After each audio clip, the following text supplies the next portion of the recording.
السلام علیکم ملګرو، څنګه یې؟ امید ساتم چې ښه به یې. راووتو نن مهیلاړ به شو، څاروله به تیار کړو او داسې راووتمه.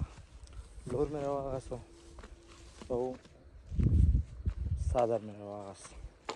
نو اوس به کوزېږو مخ په کته. که تاسو کتی شئ چاپېره د علاقه پکې هم کتی شئ، ښکلې علاقه هم ده. بس داسې پکې رالو، مې ورېږه واښه به پکې هم ورېبو او چکر به هم ولګو. دا دی روان شوم. دا لار دی، دا ټوټل ملکونه شنه شوي دي. داسې کال تېر شو، بس دې روډ ښه به لږ بره ځمه. دا کله ځای چې کوم دی که نه، دې ځای ته به ځمه، دې ځای ته به ځمه.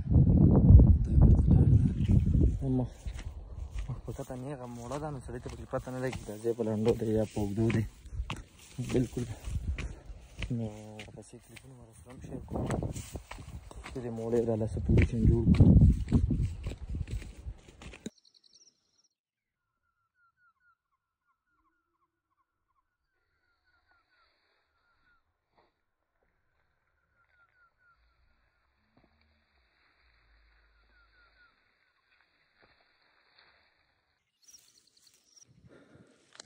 بس ګېډۍ مې په سر کړو، خاوره به شو، ومې تړل. اوس روان شو خپل د کور په لور. بس دا ورپسې لار شروع شوه. ګېډۍ مې په سر دی.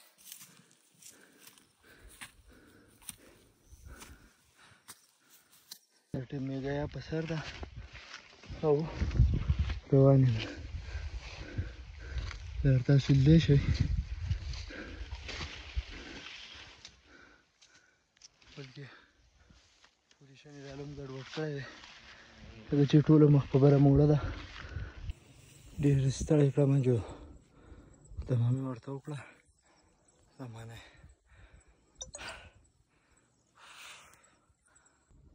ملګرو، بس څلورمه دمه مې ده او لا کور ته نه یم رسېدلی. ګیا مې لږه سیوا کړې ده، چاپېره پکې هم تاسو کتی شئ.